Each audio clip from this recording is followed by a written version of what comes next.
What I wanted to talk about today is I didn't want to go too much into details, right? Like, hey, what is coming up with Shimmer EVM? What is coming up with that? Because I think those details we can share at any moment on Discord and also in blog posts and stuff like that. What I wanted to talk about today is sort of like a high level overview, like this bird's eye view of where we want to go with IOTA and sort of how we're also reimagining IOTA, right? Because IOTA is one of the oldest crypto projects and there's a lot of history with IOTA.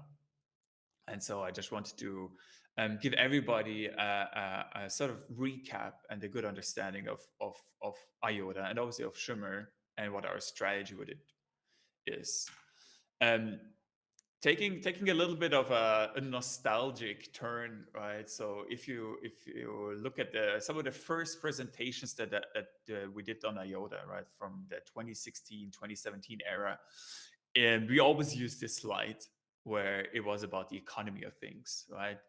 Um, IOTA, at the core of it, we had two hypotheses, right? The first one was that the Internet of Things was this huge, ubiquitous platform. It's going to be everywhere, and we need to have a trust layer for the Internet of Things, and we need to have this ability for machines to transact with each other to create this machine economy, right? So we really wanted to pursue use cases in the real world. We were obviously a crypto project, but our main focus was on working with big companies, working with industry, working with governments to push forward new use cases, right? And I can say with confidence that IOTA was really one of those projects that was at the forefront of coming up with these use cases and trying to think through what the future looks like, right? And being creative in that regard and thinking outside of the box, so to say, right? So that was the first hypothesis, that this machine economy was sort of emerging and that IOTA is going to be the enabler of it. And another slide deck from one of the old presentations is actually this one, right? Where the second hypothesis of IOTA was that we wouldn't build on a blockchain architecture. We wouldn't just use what others have built, right? Like with Ethereum, we wouldn't just copy the EVM. We wouldn't just copy whatever other ledger architecture, but we would sort of invent our own, right? We went out to invent the Tangle, which in very simple terms is a blockchain without the blocks and without the chain. This is DAG architecture where we are able to confirm transactions in parallel, where we don't depend on miners, where we um, can actually execute transactions much faster and without fees, and where everybody can become a validator in the network, right? Where it's much more permissionless, much more open, and hopefully also much more scalable than other networks, other technologies. Right, and this was the second hypothesis, that we can build a different technology for to bring blockchain to the real world. Now, if you think about it, IOTA was founded in 2015, so very early. It's now 8 years that we've been doing IOTA, so it's a long time. And in 8 years in crypto, it really can feel like decades in the real world, because the crypto world just moves so fast and things just change constantly. And obviously, our focus initially was on the machine economy, was on getting the Tangle ready. But as you move along, operating in a crypto world is really this very extreme roller coaster where you have these extreme ups and the extreme downs, and the most important thing is that you survive it. And I think one thing that we can prove with IOTA is that we have survived through all of these difficult turns that we've taken, all of these decisions and wrong decisions that we've taken, and all of the hiccups and the challenges that we faced throughout all of these years. We stayed strong, and we maintained a really strong team, which is obviously our biggest asset, and the biggest support, obviously, also from the community. I would say that 2018 to the 2021 years, I think those were kind of important, because there it was also like a little bit of soul searching, a lot of maturation, right? Because IOTA came from nothing, so to say, where we didn't raise the hundreds of millions of dollars that other projects raised, where we didn't have the 40-50% pre-mine to have a huge token treasury, but we sort of had to create our own success, right? And so with that came a lot of development that we needed to do with the project. And the start of all of that was really the Chrysalis upgrade that happened in I think early 2021, and um, it obviously took a long time to sort of reinvent the protocol, because we had to remove all of the bad and really focus on the core, which was the DAG architecture, and then basically build IOTA as it should have been from the start, right?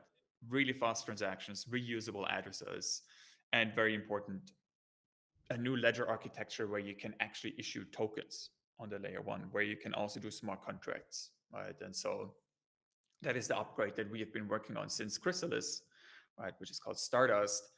And now we're getting to the closing stages where Stardust in its full form is launching on Shimmer first, and then later on IOTA.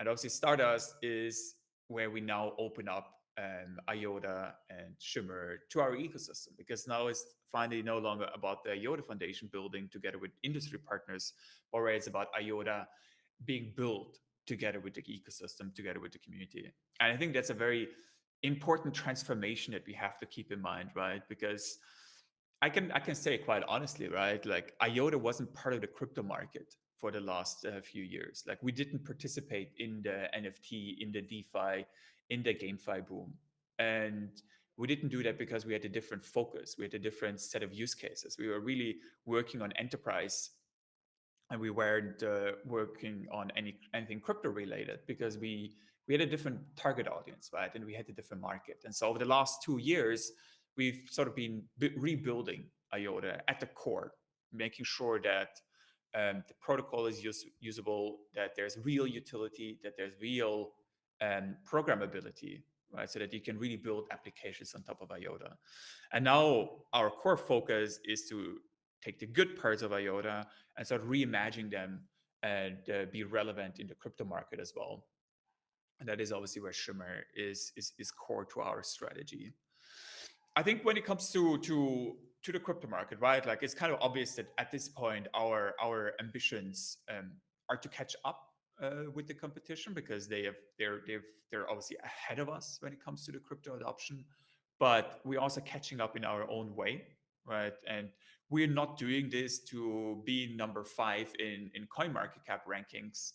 We are doing this really to achieve our vision with IOTA, and the market cap rankings and the price will follow that, right? And there's obviously two distinct buckets that we have to think about, two distinct categories, right? The one is the technology, where we need to make sure that we have a very competitive ledger architecture where we really position IOTA as a viable trust layer, right? As a settlement layer for layer two networks, but also really for assets. And I think we are definitely in a unique position where we can compare ourselves to other ledgers, where we can become one of the major layer ones, right? And we always say in the open source world, right? Like technology is a commodity at this point. Uh, Zero knowledge proofs are going to be a commodity, right? All the layer ones will have them. And the same is true with other exciting technologies, because ultimately everything is open source, right? You can adapt it and then you can apply it to your own architecture.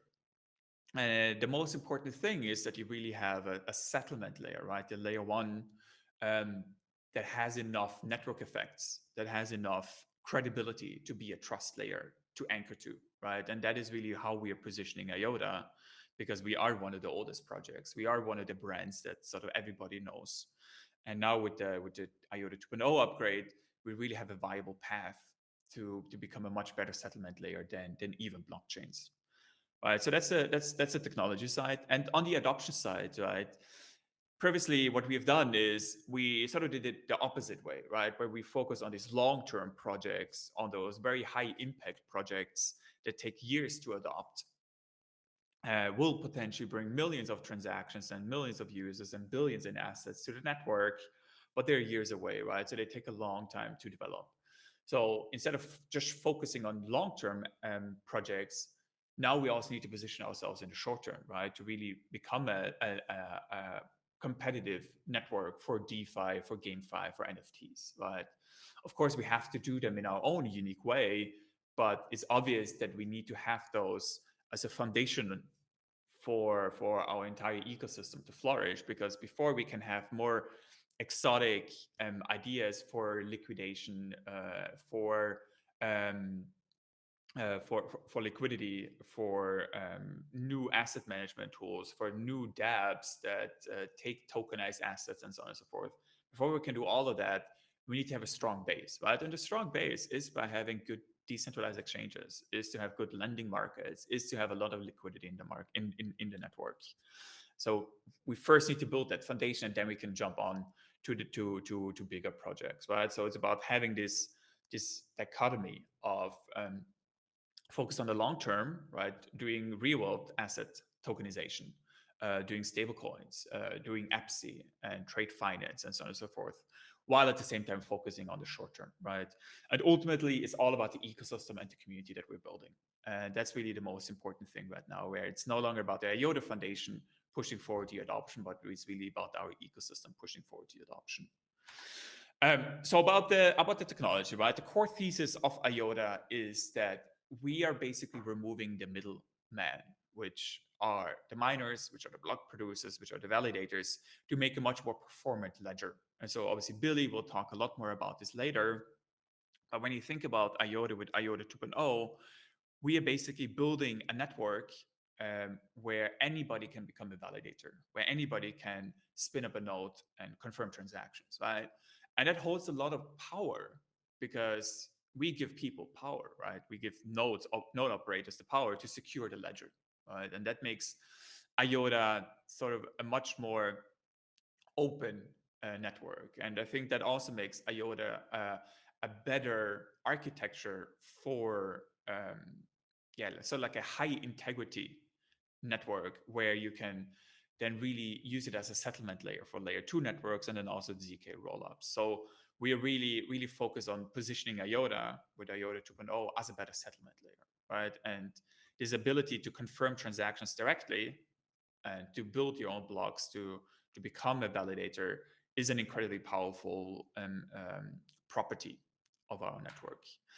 And so that is the layer one, right? It's highly scalable. It's horizontally scalable because we have this parallelization on the layer one thanks to the DAG, and that is sort of like the core foundation of IOTA. And then on top of that, we obviously need to build different purpose-built application chains, right? Or sovereign blockchains, as they're also called in other networks.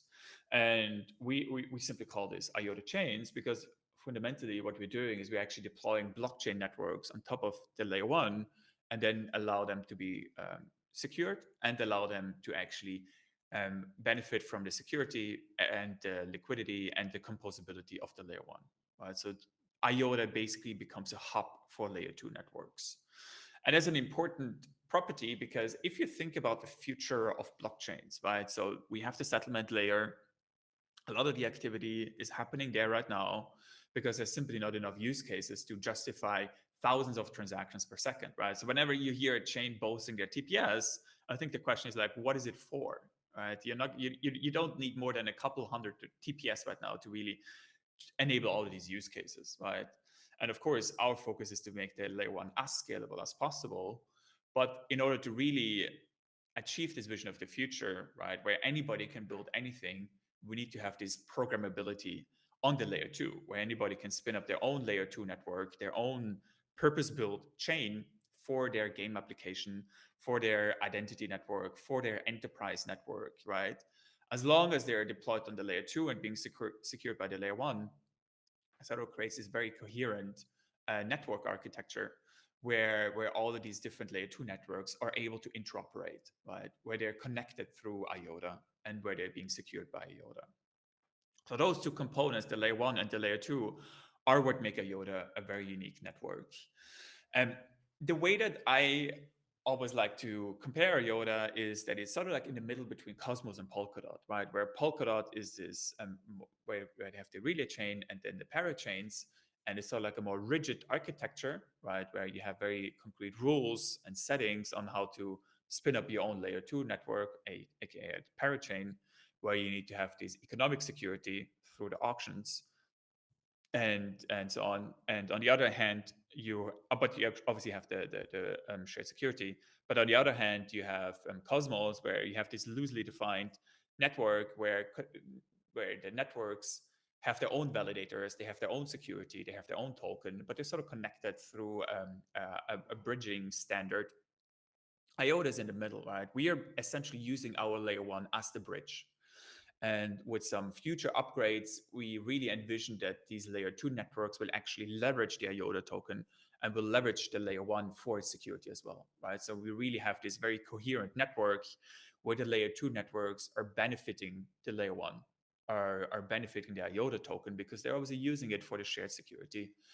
And what's very exciting about our architecture, because of the tokenization framework and this concept of native assets, is that all of these networks here, they're able to seamlessly transfer assets between them, right? And this composability that is enabled through that is one of the very powerful features of IOTA, where we can scale liquidity and scale the network much better than other networks, because in other networks the fragmentation is very clear, right? Where the layer two networks are sort of parasites of the layer one. With us, it's much more coherent. An important part of all of this is obviously also our tokenomics. So all of this is part of IOTA 2.0 then, where we are improving the tokenomics of IOTA significantly, where there is going to be a form of staking, right? Where you stake your IOTA tokens to secure the network. And in turn, instead of getting IOTA tokens, you get mana, right? And mana is this throughput access to the network, and you can then also sell them, i.e. monetize them, right? So the beauty of the system is that there's no inflation on the IOTA token. So it's very sustainable, sort of circular economic model to do our tokenomics. And this dual token model holds the promise that we are able to have a network and an ecosystem that is much more aligned, where the incentives are much more aligned between all the network participants. So I think mana will be an important part for our future, to really give utility to IOTA, to make sure that IOTA has staking, that you have certain economic value that you get in return for securing the network. And in addition to that, that IOTA itself really becomes this store value, right? Where it becomes the asset that is securing the layer one and this asset that is securing the layer two, without actually having any inflation, right? So you can think about IOTA in the future like digital real estate, right? And you're monetizing it, i.e. by renting out mana. Now this is sort of IOTA, right? How it's progressing, and I obviously am purposely leaving out certain aspects of it, because there's a lot more that we have on our roadmap that we don't want to share yet. But these are really the most obvious next steps that we're taking. Now all of this is first launching on Shimmer, right? And Shimmer is an important part of our strategy, because Shimmer is, unlike IOTA, Shimmer is a new brand, right? It's a new token. It is also building and attracting new users into it, because it is a little bit more degen. It is a little different, or is very different than IOTA, because IOTA is more this established brand focused on enterprise and corporates. And with Shimmer, we can really build up a very thriving and successful DeFi ecosystem. So all of these upgrades that I just mentioned to you are first going to happen on Shimmer, right? And so the most important upgrade that just happened is the Shimmer EVM upgrade, right? So the Shimmer layer one already launched in September of last year, and it's been running really well since then, with basically no major hiccups. And now we are getting ready to launch a Shimmer EVM, so that we have real programmability on the network, and so that we can really launch a real ecosystem on top of Shimmer. I think all of you have already started participating in it, I hope, and have experienced the beauty of it, right? Where transactions confirm in about a second, or even less sometimes, where it has been running very stable. And obviously there's some more improvements coming, and obviously some more improvements that are also needed before we can hit it on mainnet. But I think all of you are sort of like experiencing right now what the future looks like, and what our strategy has been all along, right? That we really focus on building up a very competitive technology, and now it's about really making sure that we have an ecosystem that is thriving on top of Shimmer, that is able to capitalize on these opportunities of a new token and a new network, and so that we can really bootstrap our ecosystem. So I'm personally very excited about Shimmer, and I would say that obviously the major focus right now is on making sure that Shimmer and the Shimmer EVM becomes a huge success, because afterwards we can basically replicate this success on IOTA as well, because then IOTA will get the same upgrade, and the same dApps that have already been established on Shimmer will also be able to thrive on IOTA. So I can really encourage all of you to participate in the Shimmer EVM, and I think it's great that we're doing a lot of workshops here as well to get people comfortable with using the Shimmer EVM, because there's going to be a lot of exciting opportunities for all of us on Shimmer. And right, so far we talked about the technology, right? We have a very concrete roadmap, and I think everybody in the foundation is really working really hard on making sure that we hit this roadmap and that we like deploy this entire architecture. The next most important thing, obviously, is the ecosystem, right? If technology is a commodity, if everything can be copied, the most important asset that we have is our brand and is our ecosystem, right? And so this is why the support of all of you and the participation of all of you in things like the Shimmer EVM, the testnet, the airdrop campaign, and obviously building things on top of Shimmer is incredibly important, right? Because without all of you, this wouldn't be possible, right? So I think all of you can also understand that we really appreciate the community and that we also want to be part of it, because if we didn't do it like that, IOTA would be a very corporate environment, right? And so the community is a core ingredient to our success. So that's why we really want to make sure that we are providing even more support to everybody. And with that, we're basically creating our own success, right? We don't depend on others, but we are deploying, we're building our own dApps, and DAOs are launching our own treasuries so that we basically create our own country, right? It's like creating our own country, like a self-sovereign state where we have this independence now, and where we can really make sure that we succeed and that we thrive together. Obviously, the biggest focus at the moment is to launch things that we haven't had before. So that includes DeFi, that includes gaming, NFTs, and obviously DAOs. And I think in all of those areas, we've already seen a lot of applications launch on the Shimmer EVM testnet and participate there. And that's absolutely amazing. But we need to have a lot more of that, right? We need to have more crazy ideas to launch certain NFT projects, right? Where we are really pushing the limits on yeah, like experimentation, so to say, right? Same with GameFi, and obviously the same with DeFi. Right now, we're setting up the strong foundation so we can then venture out and build up these new applications. So I really encourage everybody to really be deeply involved in this, because this is really where the biggest opportunities for all of us lie, in the creation of new dApps and new tokens and new projects. Obviously, DAOs is an important part in all of this, and we will be using DAOs a lot more to allocate capital into the ecosystem, right? So we already have this community treasury, which was a success in being set up, and they're already deploying capital. So if you're interested in getting funding, make sure to apply to them. And I'm sure that there will be a lot more purpose-built DAOs as well that focus on certain investment theses and so on, right? Now, all of that is obviously the Web3 part. I think an important point to highlight here is that we're not forgetting about the Web2 part, right, which made IOTA big, and where we also have the biggest credibility, because this is one of our competitive advantages of IOTA, because every other network doesn't have the same credibility that we have in actually building real life applications, right? So we have these projects that we have done with industry partners, and IOTA is very well known for them.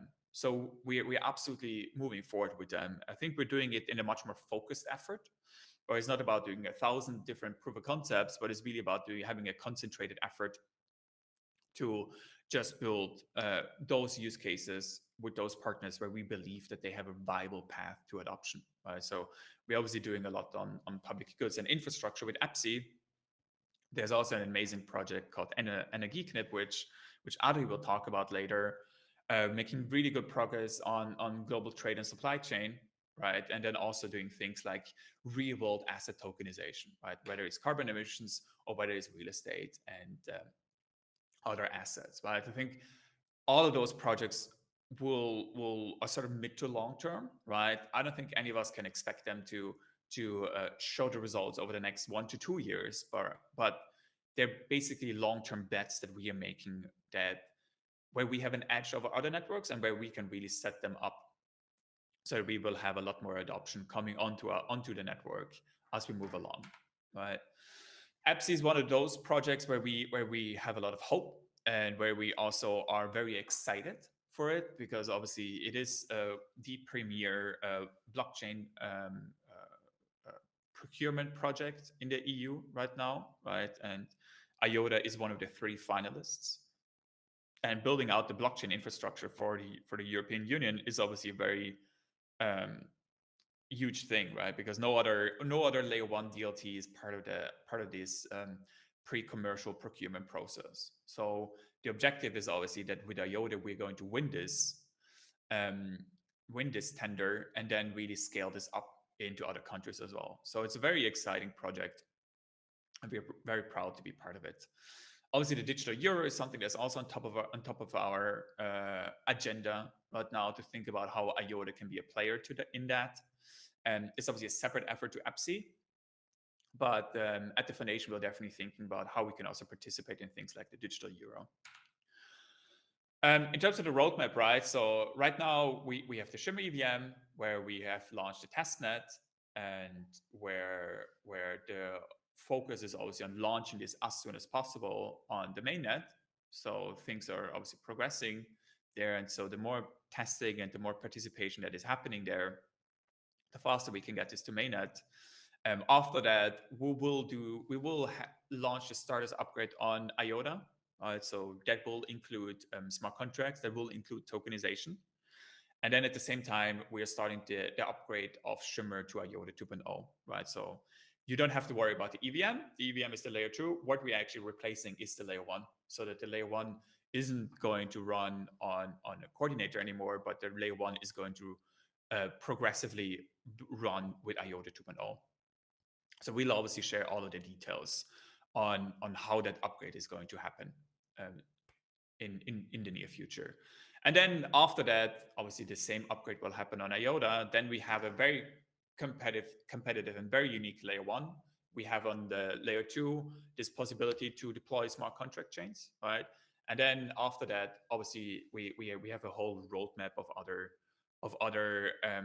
upgrades that we want to work on, like the ZK EVM, like different forms of smart contracts, and obviously staking on the layer 1.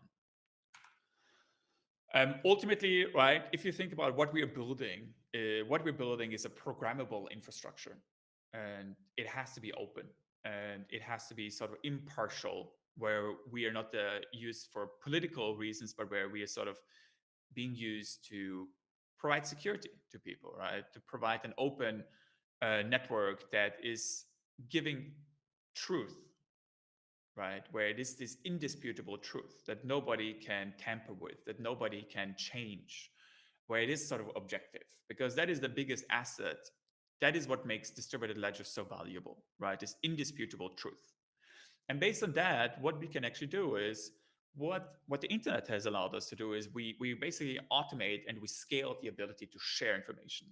Now with IOTA, we are basically able to automate and we're able to scale trust, where you can go into a commercial relationship with a foreign party that you've never interacted with, and you can trust to interact with them because there's an indisputable truth behind it, right? Where there is going to be a smart contract, there will be the ultimate arbiter, right? Where there will be sort of like the middleman that cannot be tampered with, that cannot be coerced, right? And so with that, we are actually enabling, and we are, yeah, giving people new economic opportunities to participate in the global economy, right? And so what we're doing with IOTA right now is obviously we're focused on Web3, then we're focused on connecting Web2 to Web3, and then ultimately it is about creating entire new ecosystems altogether, entire new industries, right? And so with IOTA, we have great ambitions, and of course we're catching up right now. We are making sure that we have an adaptable ledger, that we have a competitive technology, that we have a thriving ecosystem. So all of this is really coming together so that IOTA will become one of the main layer ones that is going to enable this future, where people can finally trust each other on the internet, and where we can open up new economic opportunities for people. And so I'm personally really excited about that. And I've been in blockchain for 12 years now, right? And I've been doing IOTA since 8 years, I guess. And I've never been more excited, right? Because I think now it really all starts to make sense. And we are in a much better position than even just 6 months ago to make smart decisions and to really have the technology and have the ecosystem to compete in this market. And then once we have our solid foundation set up, then we can really think about more creative ideas on how IOTA can become a leader in certain areas, in certain industries. So I'm personally really excited to be on this journey with all of you. So with that said, um, these are just some of the narratives of IOTA. Um, I wanted to give one quote from an interesting book that I read recently. It's called "Good Strategy, Bad Strategy," and it was basically about how Steve Jobs rebuilt Apple in 1998, right, when he returned after being kicked out, and where Apple was in sort of like this inferior position where they were sort of like a niche product, right? And the network effects and the growth of all the competitors, especially Windows and Intel, was too strong for them to compete in this market. And what Steve Jobs said in the end is he's going to wait for the next big thing, right?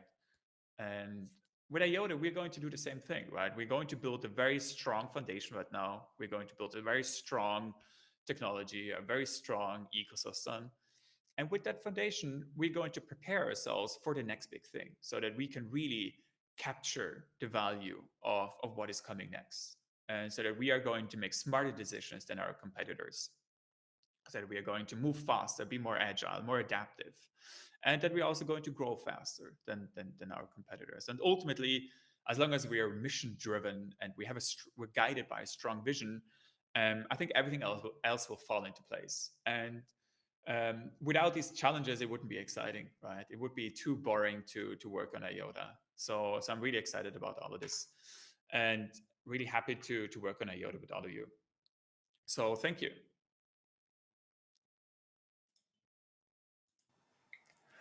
Thanks a lot, Dom, for this exciting talk.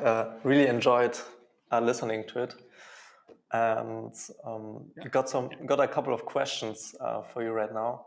So you were saying competitors. I, for one, am a person that thinks that the future definitely is multi-chain. Yeah. So I'm on that team that says there won't be a chain for everything, but maybe a chain for every specific use case. I mean, you try to build something like that for IOTA as well, right?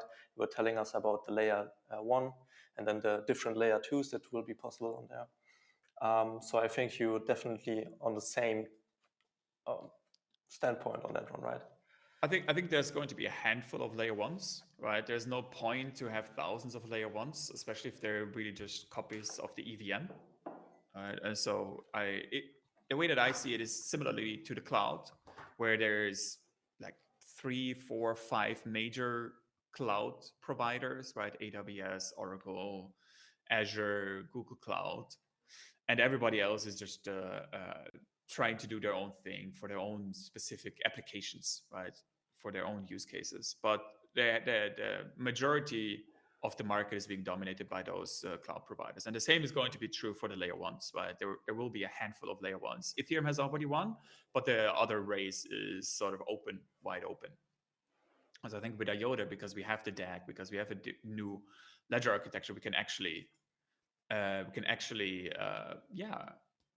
show an alternative to Ethereum and become an alternative to Ethereum, right? There's no way that Ethereum will be replaced, but we can offer a better alternative. So that's the focus, yeah. Yeah, definitely. And you were just saying something about being different than Ethereum. And that is one thing that I really like about Shimmer is that you're not only caged into this one thing that you have to use the Ethereum virtual machine, but you can also work with something called WASM, right? So try to keep the technology open as well. Yeah, exactly. We need to build a flexible technology because nobody knows how this space evolves, right? Like there's all these new exciting technologies that get invented, like ZK VMs, right? If we build a very rigid architecture, we're not able to adapt to these new technologies. So the focus is definitely to have a layer one that's flexible, that is upgradable. That's an important point. And so that we can adapt and basically use and reuse and be at the forefront. That's the focus. Another question that came up in my mind was, what was the main motivation for creating this whole layer one, layer two ecosystem, if you like? Because you were saying that it felt like it was some kind of reaction to the whole NFT boom that was happening a couple of years ago, right? So maybe could you give a little bit of insight on this one as well? So I think we always kind of knew that we needed smart contracts on IOTA, right? It just took a long time to really come to the realization on how to do it, right? And if we were to introduce the EVM on the layer one, it would be a major like scalability issue, because then we're basically limiting the entire network to the scalability, to the throughput of the EVM, right? So IOTA is no longer a DAG. IOTA is then truly a blockchain, right? Because you need to have the sequential chain to confirm the state transitions of the smart contracts. Now, doing it on the layer two makes a lot more sense, because now you basically open up these possibilities for anyone to build their own layer two network and do it in their own flavor, right? So I certainly believe that layer one networks will be multi-chain, right? Where there will be thousands of different layer two networks. And we need to give people the framework so they can deploy whatever layer two they want, right? And so that's basically one of the main reasons why we did it. And obviously the EVM made the most sense next to WASM, because it has the biggest network effects today. So yeah, like that's why we did it. Yeah, of course, and you can get as many people from other ecosystems in as well, right? Solidity on the EVM stuff. This is another thing that I really like about IOTA. The branding is just so strong. I think most of the projects fail on the UI component, trying to get the Web 2 people into Web 3. And just only if you look at the Firefly wallet, how intuitive the whole experience is, how easy it is to create a wallet, how easy the explanations are and stuff like that. And I think that is really remarkable. I mean, that's the difference between just copying stuff and actually trying to innovate, right? Like IOTA, sometimes we did it too much trying to innovate. If you remember Ternary and all of that stuff, trying to be more out there. But for us, this is about innovation and doing things differently to try and do them better, right? So we could just copy whatever. We could have just copied the EVM in 2020, launched a permissioned proof of authority chain, and we could have written the entire DeFi boom. But that would have completely destroyed our credibility and completely destroyed our vision, right? So you need to have certain values that you stick to, because otherwise, what is all of this for, right? And I think now after this last cycle, I think we're in a much better position, because we have this long history of IOTA. We have a strong brand, and we also have a really strong team that is with us because of this vision, right? And because we are trying to do something that is not just about getting incredibly rich, right? As most other networks do. So yeah, I definitely think, and I'm really excited about the ecosystem, like some of these dApps that are actually also innovating and not just forking. Yeah, and while you were mentioning credibility, I think you guys were one of the first projects that really set up a foundation here in Germany, right? So for the credibility regulatory framework that's out there. Of course, it set up some unnecessary road bumps on the street, but I think that's definitely one thing that speaks for the values that you guys are carrying forward, as well as the thing with working with enterprises first instead of, let's say, the mainstream NFT crypto users.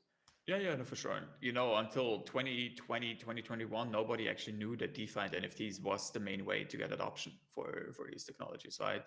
So until then, everybody was still trying to figure out, hey, what is actually going to be the killer applications for crypto? And obviously, our focus on killer applications was to work with big companies, to work with enterprise. And so we also had to sort of adapt and refocus ourselves. And that's what we've done over the last few years. It always takes longer than expected to do such a transition, because it was a transition at the core, right? We have changed the entire protocol, if you think about it. And then obviously also mindset shift, and also obviously ecosystem shift. So this is still a transition that we're going through, but I think at this point we're in a really good spot. Yeah. I'm still remembering the first time that NFTs came up on Ethereum. Everyone was joking about it, saying like this will never get anywhere. And Yeah, now yeah, I think we got some ape pictures for 100,000K and plus up. You yeah, know, yeah, yeah, yeah. um, No, it's fun. definitely. I mean, even the evolution of IOTA, right? So from only to IoT stuff to getting more into DeFi, crypto as a whole.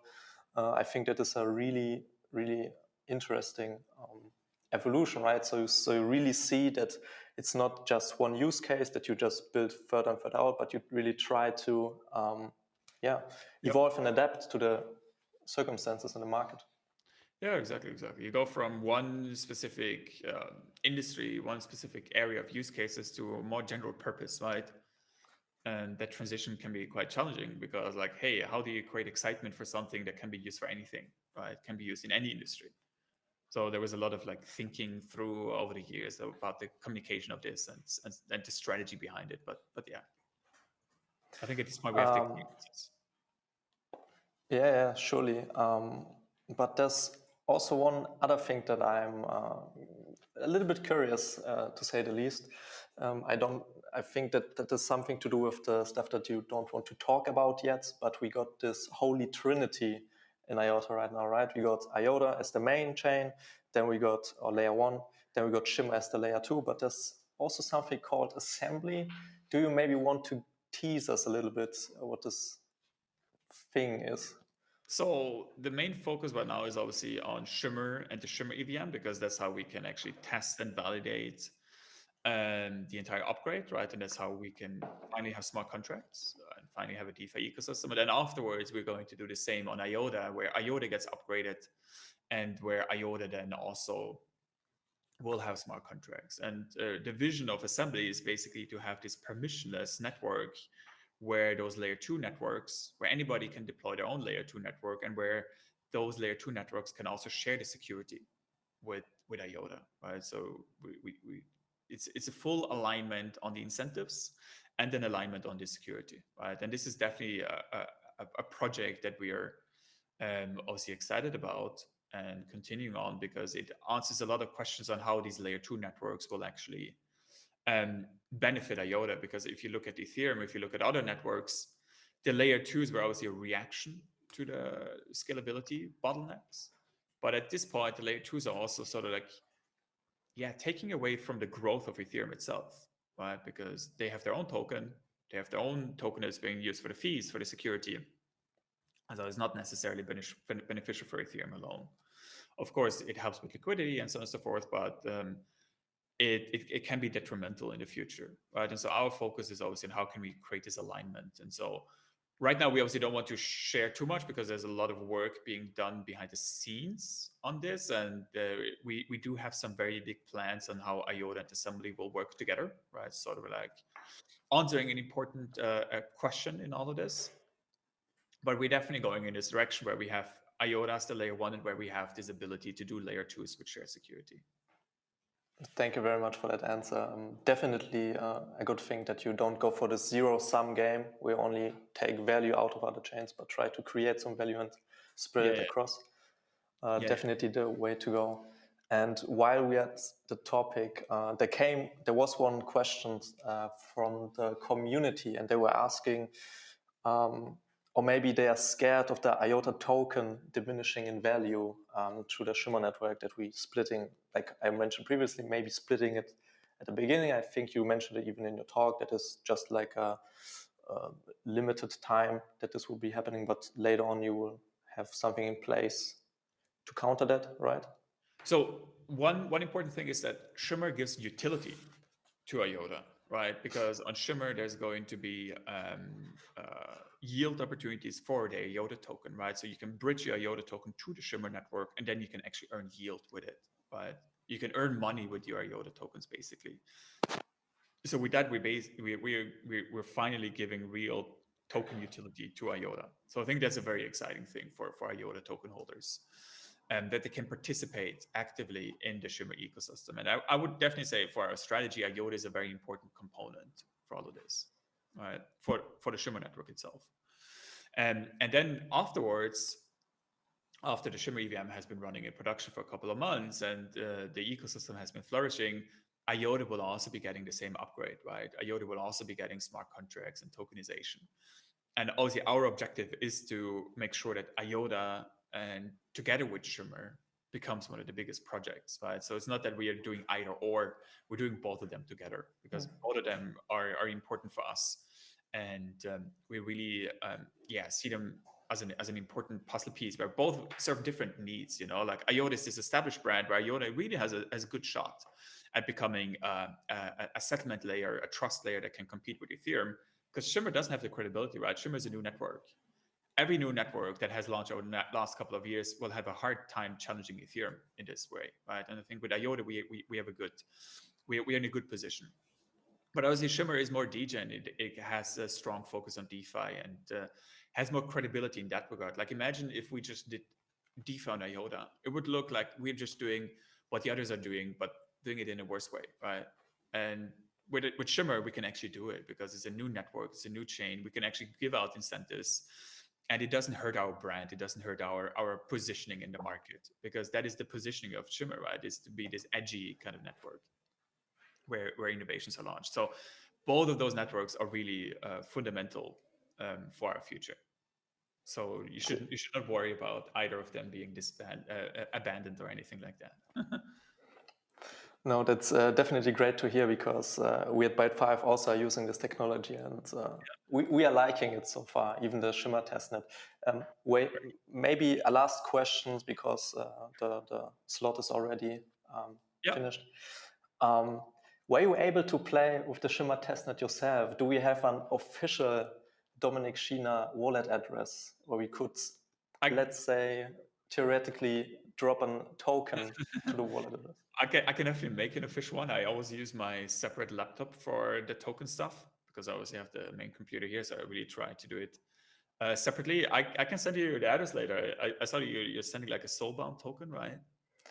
Exactly, that is the thing we'll be talking right now. So if you can't make it in a couple of minutes, we can.